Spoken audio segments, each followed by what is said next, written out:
শীত আসার সাথে সাথেই বাড়ির মেয়েরা চলে আসলো শীতের পিঠা খেতে। তো শীতের পিঠা খাবো, ওটা পরে কোনো একদিন ভিডিও দিয়ে দিব।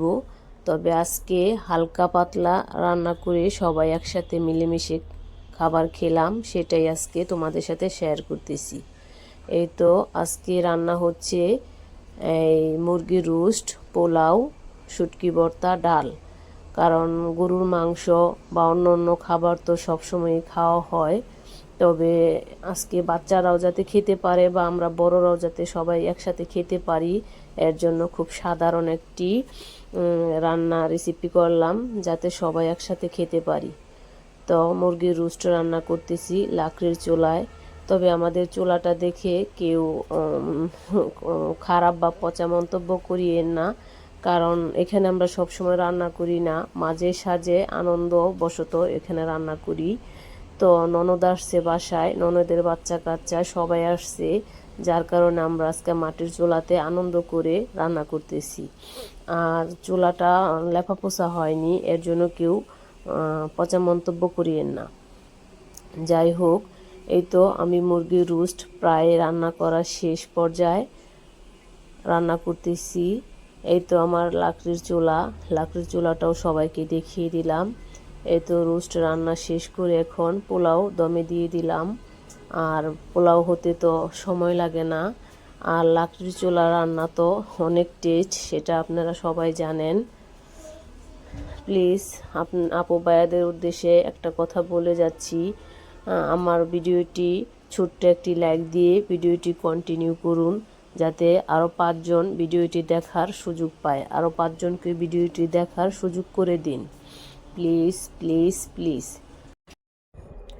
এই তো পোলাওটা ভালো করে নেড়ে চেড়ে দম দিয়ে দিচ্ছি,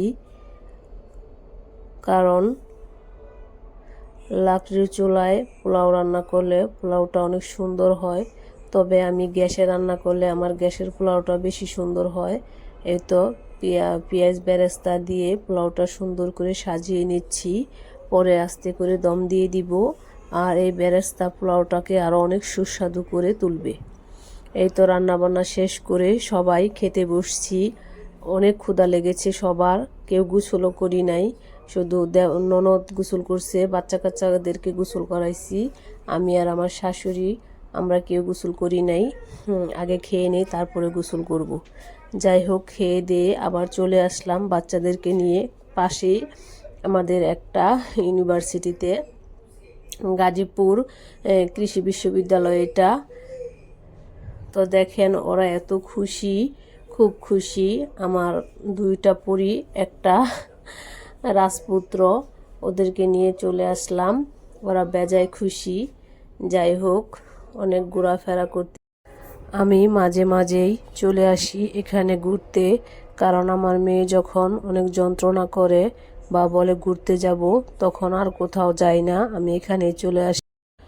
আমার মনটা যতই খারাপ থাক, যখন আমি এই জায়গাটাতে চলে আসি তখন আমার মনটা খুব শীঘ্রই ভালো হয়ে যায়, কারণ চারপাশটা এত সুন্দর, এত মনোমুগ্ধকর যে দেখেই মনটা ভালো হয়ে যায়। আর আমার মেয়ে তো অনেক খুশি হয়ে যায়, সে আর কোথাও যেতে চায় না, কারণ এখানে মুক্ত বাতাসে সে অনেক দৌড়াদৌড়ি করতে পছন্দ করে, আর সেটাই সে এখানে এসে করে।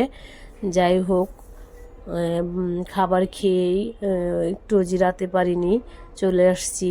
যাই হোক, ক্ষুধা লেগে গেছে, এখন আবার এখানে এসে হালকা পাতলা নাস্তা করতেছি।